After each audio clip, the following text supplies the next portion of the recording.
Bonjour ou bonsoir à vous, c'est Il Pastore et nous poursuivons l'étude courte de ce bouquin qu'enseigne réellement la Bible 2009 des témoins de Jéhovah. Nous sommes à la page 191, numéro 17. Le grand jour de Jéhovah est proche. Il est proche et il se hâte beaucoup.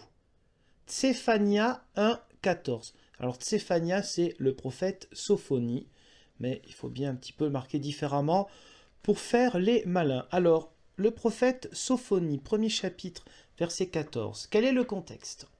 Nous sommes dans une vision extatique, une extase. Le côté mystique, ça existe aussi pour certaines personnes qui sont croyantes. La foi ne s'exprime pas d'une seule manière. C'est pourquoi dans les Saintes Écritures, que ce soit la Bible hébraïque, l'Ancien Testament, ou la Nouvelle Alliance, le Nouveau Testament, vous avez une diversité d'approches pour la vision de la foi. Vous avez des textes qui sont plus des récits, d'autres des petites histoires comme des paraboles, des comparaisons. Vous avez des choses un peu plus légales, le côté poétique et le côté vision. Même si ça peut paraître bizarre, qu'on n'est pas tous, ce n'est pas la tasse de thé de tout le monde, le côté vision, moi c'est pas du tout ma tasse de thé, mais ce genre de choses existe aussi pour la vie de la foi. Donc le prophète Sophonie, au premier chapitre, verset 14, il s'agit d'une vision extatique d'un prophète sur le jour qui approche. Alors ce jour c'est quoi? Ce jour, eh bien c'est le jour qui met fin, comme toujours dans l'Ancien Testament, à soit une domination, soit une expérience personnelle, domination d'un peuple étranger face aux Hébreux contre les Hébreux, ou un souci personnel. Là, sans doute, il s'agit d'une expérience personnelle, spirituelle de ce prophète-là, dans laquelle l'homme est paralysé face à la sainteté de Dieu. L'idée dans ce verset ou dans ce livre d'une quelconque annonce de la fin du monde est totalement hors sujet. Comme d'habitude. Je poursuis toujours le numéro 17 de la page 191. Manifestement, le moment où Jéhovah mettra fin à l'ensemble du présent système de choses approche à grands pas. Petite pause, je vous rappelle aussi le vocabulaire très simple, très pauvre, système de choses. Je reprends. Il faut avertir les gens. Ils ont besoin de savoir que c'est le moment de choisir Jéhovah pour souverain. La fin ne sera pas en retard. Prophète Habakkuk, verset 3 du chapitre 2. Alors, qu'est-ce qui se passe chez le prophète Habakkuk, c'est un nom un peu bizarre pour nous, au chapitre 2, verset 3. Le contexte. L'annonce de la fin de qui, la fin de quoi? La fin d'un conquérant tyrannique, donc la fin d'une forme de dictature, tout en traçant à l'intention des fidèles les fondements d'une vie avec Yahvé, ou Yahweh, voilà.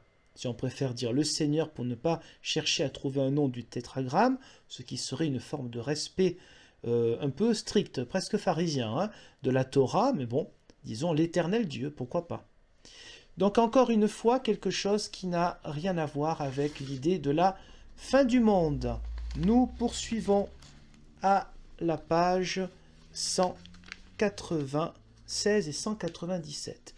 Là, il est question de ce fameux nom, Jéhovah. Alors les arguments qui sont donnés, c'est quand même assez hallucinant, il n'y en a aucun. On pose des questions, on reprend le tétragramme, mais on n'explique pas pourquoi c'est Jéhovah et non pas Yahvé ou Yahweh. Voilà.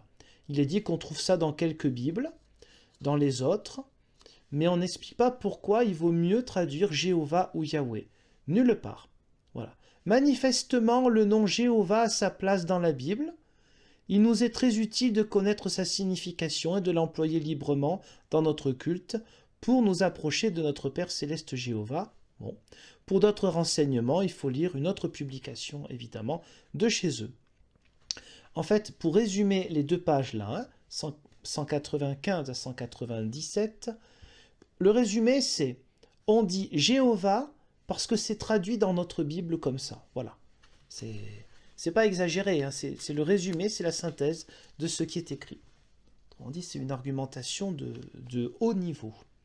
Un peu plus loin, à la page 202, il faut trouver des arguments, bien sûr, contre la Trinité. Rappelez-vous qu'à l'origine, cette partie de la Bible, le Nouveau Testament, a été écrite en grec. Par la suite, elle a été traduite. Or, un certain nombre de traducteurs n'ont pas employé l'expression « la parole était Dieu ». Oui, là, ça reprend le prologue, c'est-à-dire le début de l'évangile de Jean, très mystique, très complexe, où il dit « la parole était Dieu », etc. Et donc, dans ce passage-là, dans le numéro... Ah, il n'y a plus de numéro. C'est à la page 202. Il n'y a plus de numéro, contrairement à tout à l'heure. Il y a désormais des arguments qui reprennent d'anciennes Bibles des années 1900, 1908 par exemple, des Bibles qui ne sont pas des témoins de Jéhovah pour dire, vous voyez, nous avons raison, on ne peut pas parler de Dieu en l'associant à la parole et donc en l'associant à Jésus-Christ lui-même. Bon, ce sont plein d'entourloupes pour essayer de prouver que la Trinité est une erreur. Alors moi je veux bien, mais j'aimerais entre autres passages, parce que je n'ai pas trouvé, qu'ils expliquent dans leur publication, je n'ai pas toute leur publication, mais vu que ça rabâche tout le temps la même chose, voilà, qu'ils expliquent ce qui se passe dans l'évangile de Jean au chapitre 20, verset 18, lorsque Thomas dit à Jésus « Mon Seigneur et mon Dieu ». Et là, vous pouvez faire tout ce que vous voulez avec la version grecque, c'est très clair. Vous ne pouvez pas avoir d'autre traduction que « Mon Seigneur », à la rigueur mon maître, et mon Dieu, théos en grec c'est Dieu. Hein. Vous pouvez faire tout ce que vous voulez, ça ne changera pas. Donc j'aimerais bien qu'on m'explique, parce que dans les 3 gros bouquins des fondateurs des témoins de Jéhovah, d'abord Russell puis Rutherford, les livres de 1916, 21 et 26, il n'est nulle part question de ce passage où Thomas dit « Mon Seigneur et mon Dieu ». Et lorsqu'il y a une référence au passage autour, on ne parle pas de ça. On n'explique pas comment on peut comprendre que Thomas dise à Jésus, qui est donc un être humain, « Mon Seigneur et mon Dieu ». Donc, j'attends peut-être un jour, ça viendra.